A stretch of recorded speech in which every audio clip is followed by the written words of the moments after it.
నమస్తే అండి. ఈరోజు కథ పిసినారి పిశాచం. పీతాంబరానికి పిసినారి అనే పెద్ద పేరు. అతడి పిసినారితనం గురించి ఊళ్ళోని జనం కథలుగా చెప్పుకునేవాళ్ళు. అతడి భార్య కామాక్షి కాపురానికి వచ్చాక ఆమె నాలుక చవిచచ్చిపోయింది. రోజూ 2 పూటలా మాగాయితో భోజనం, నీళ్ల మజ్జిగ తాగడం. అయితే కామాక్షి స్వతహాగా చాలా నెమ్మదస్తురాలు కావడంతో అన్నిటికీ సర్దుకుపోయేది. తన దుకాణానికి కావలసిన సరుకుల కోసం పీతాంబరానికి తరచూ పట్నం వెళ్ళవలసిన పని తగులుతూ ఉండేది. ఒకసారి అతను అలాగే పట్నం వెళ్ళి మర్నాటి ఉదయం ఇంటికి తిరిగి వచ్చాడు.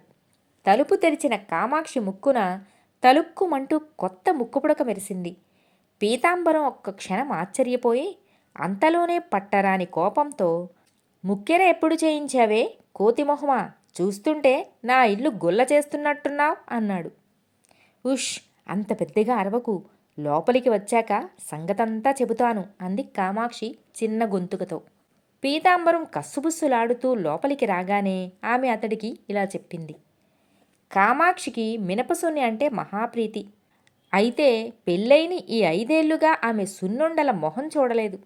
ఆ కారణంగా ఆమె భర్త పట్నం వెళ్ళగానే తన దగ్గరున్న కొద్దిపాటి డబ్బుతో మినుములు, బెల్లం, నెయ్యి కొని తెచ్చుకుంది. ఈ సున్ని ఉండల సంగతి ఇరుగు పొరుగుకు కూడా తెలియకూడదు అనుకుని కామాక్షి ఊరు బాగా మాటు మణిగాక మినుముల్ని దోరగా వేయించి విసిరి బెల్లం మెత్తగా తరిగి పిండిలో వేసి కాచిన నెయ్యి పోసి సున్ని ఉండలు నొక్కసాగింది. ఇన్నాళ్ళు ఈ ఇంట మాగాయ కంపుతో వాంతి వచ్చేలా ఉండేది. సున్ని ఉండల వాసనతో పోయే ప్రాణం తిరిగి వచ్చింది. ఇంత గుమగుమలాడే వాసనకు తగ్గ రుచి ఉండే ఉంటుంది. నాకు 4 సున్ని ఉండలు పెట్టవు అంటూ ఒక ఆడపిశాచి గదిలో ప్రత్యక్షమైంది. పిశాచాన్ని చూడగానే కెవ్వుమని గుడ్లు తేలేసింది కామాక్షి. భయపడకు కామాక్షి, నేను పరాయి దయ్యాన్నేం కాదు, మీ పెరట్లో ఉన్న చింత చెట్టు మీద ఉంటున్నాను అంది పిశాచి సౌమ్యంగా. ఆ మాటలతో కామాక్షి భయాన్నించి తేరుకొని గబగబా 4 సున్ని ఉండలు ఒక పళ్ళెంలో పెట్టి పిశాచానికి ఇచ్చింది. పిశాచం ఆనందంతో రాగాలు తీస్తూ సున్ని ఉండలు తిని, అప్పుడప్పుడు ఇలా పిండి వంటలు చేసి నన్ను పిలుస్తూ ఉంటావు కదా, ఆ పని నీ భర్త ఇంట లేనప్పుడే చేస్తూ ఉండు. నాకు మగజీవాలంటే తగని భయం, నీ రుణం ఉంచుకోనులే అంటూ పిశాచం కనబడకుండా పోయింది. అది వెళ్ళాక చూస్తే సున్ని ఉండల పళ్ళెంలో మెరుస్తూ ఈ ముక్కెర ఉంది. కామాక్షి భర్తకు ఇలా చెప్పి, చూసేవా, మన ఖర్చుకు 100 రెట్లు లాభం వచ్చింది అంది. అంతా విన్న పీతాంబరానికి కళ్ళు మెరిశాయి. అతడు ఇంతకాలంగా పిండి వంటలు చేయనందుకు భార్యను తిట్టి, ఇక నుంచైనా అప్పుడప్పుడు పిండి వంటలు చేస్తూ పిశాచాన్ని పిలుస్తూ ఉండు, ఏం చేసినా దాని వరకే, ఆ సంగతి బాగా గుర్తుంచుకో అంటూ గట్టిగా హెచ్చరించాడు. ఆ రోజు నుంచి పీతాంబరం అవసరమైన పనులేం లేకపోయినా పిశాచం కోసం రాత్రి వేళల్లో అక్కడా ఇక్కడా తిరిగి వస్తూ ఉండేవాడు. కామాక్షి క్రమంగా చేతులకు గాజులు, చెవులకు జూకాలు, వేళ్లకు 4-5 ఉంగరాలు సంపాదించుకుంది. అయితే పీతాంబరానికి ఇందువల్ల తృప్తి కలగలేదు. అతడికి పిశాచాన్నించి పెద్ద మొత్తంలో ధనం సంపాదించాలని ఉంది.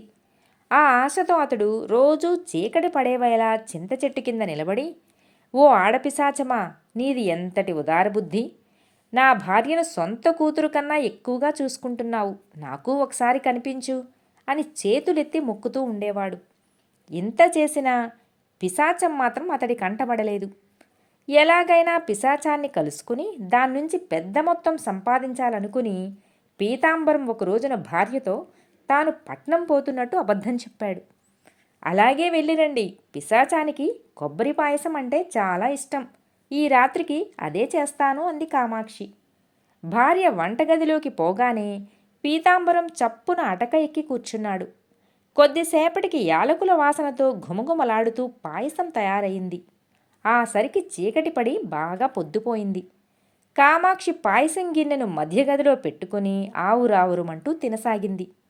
అటక మీద ఉన్న పీతాంబరం భార్య పిశాచం కోసం కొంత మిగులుస్తుంది అనుకున్నాడు. కానీ ఆమె మొత్తం తినేసింది. ఇది చూసిన పీతాంబరం ఆవేశం పట్టలేక అటక మీద నుంచి కిందికి దూకి, అంత ఖరీదైన పాయసం అంతా తినేస్తావా, కడుపు నింపుకోవాలంటే మాగాయ మెతుకులు చాలవా? ఇప్పుడు పిశాచం వస్తే ఏం పెడతావ్ అంటూ భార్యను గద్దించాడు. కామాక్షి వెలవెలపోయి కళ్ళనీళ్లు పెట్టుకుని, పిశాచం లేదు, ప్రేతం లేదు, మాగాయ ముద్దలు మింగలేక ఈ నాటకం ఆడాను. 10 మంది ఇంటపడి తిన్నా తరగని ఆస్తి మనది అంది భర్తతో. పీతాంబరం భార్య మాటలు నమ్మలేక, అయితే ఆ నగలన్నీ నీకెలా వచ్చినాయి అని అడిగాడు. అవన్నీ పూత బంగారం నగలు అంది కామాక్షి నెమ్మదిగా. పీతాంబరం కళ్ళెర్రజేసి పళ్ళు కొరుకుతూ తలుపు పక్కన ఉన్న దుడ్డుకర్ర చేతికి తీసుకునేంతలో, ఆగాగు, ఒళ్ళు మరిచిన ఆవేశం కీడుకు దారితీస్తుంది అంటూ ఒక ఆడపిశాచం అతడి ముందుకు వచ్చింది. దాన్ని చూస్తూనే పీతాంబరంతో పాటు కామాక్షి కూడా నిలువున వణికిపోసాగింది. పిశాచం వాళ్లకు భయపడవద్దని చెప్పి పీతాంబరంతో, నీ భార్య ఆడిన నాటకంలో కొంత నిజం లేకపోలేదు. నా నివాసం మీ పెరటి చింతపైనే ఉంది. ఆ మాటలతో కొద్దిగా ధైర్యం తెచ్చుకున్న పీతాంబరం, అద్దెబాధ ఉండదని ఆ చింత చెట్టుపై చేరావా? మా భార్యాభర్తల తగవుల్లో నీకేం పని? పో ఇక్కడి నుంచి అన్నాడు. అలాగే పోతాను, కానీ పోయే ముందు కామాక్షంటే నాకున్న అభిమానం కొద్దీ 2 మాటలు చెప్పదలిచాను. బతికున్న రోజుల్లో నేను నీకన్నా పిసినగొట్టును. నా భర్త సంపాదన అంతా దాచిపెట్టి ఇంటిల్లపాదికి కారం మెతుకులు పచ్చి పులుసు పోసేదాన్ని. దాచిన డబ్బేమో దొంగలు తస్కరించుకుపోయారు. ఆ బెంగతో చచ్చి పిశాచాన్నయ్యాను. నేను చచ్చినందుకు బాధపడిన వాళ్ళు లేకపోవటం నాకు పెద్ద బాధ అనిపించింది. పిసినారితనం అనేది ఒక పిశాచిలాంటిది. దాన్ని వదిలించుకోవడం అసాధ్యమేం కాదు. మనిషికి పొదుపు అవసరం, అయితే అది పిసినారితనం కాకూడదు అంది పిశాచం. పీతాంబరం ఆ మాటలు విని తనూ పిశాచి అయిపోయినట్లు ఊహించుకుని వణికిపోయాడు. అతడు పిశాచికి 2 చేతులు జోడించి, నీ మేలు జన్మలో మరవను. ముందు ముందు నేను మరొక పిసినారి పిశాచంగా ఆ చింతచెట్టు మీద చేరకుండా కాపాడేవు నన్ను అన్నాడు. ఇన్నాళ్లకు ఒక మంచి పని చేశాను. నాకు చాలా సంతోషంగా ఉంది అంటూ పిసినారి పిశాచం నవ్వుతూ కిటికీలోంచి పెరట్లోకి వెళ్ళిపోయింది. పీతాంబరం భార్యతో, నన్ను క్షమించు కామాక్షి. ఇన్నాళ్ళు నేను చాలా కష్టపెట్టాను. ఆ పాత పీతాంబరాన్ని మర్చిపో. ఈరోజే మనిద్దరికీ పెళ్ళయిందని అనుకుందాం అన్నాడు. ఆ మాటలకు కామాక్షి పరవశించిపోయి భర్త పాదాలను కళ్ళకద్దుకుంది. కథ సమాప్తం. మిత్రులారా, మరో కథతో మళ్ళీ కలుద్దాం.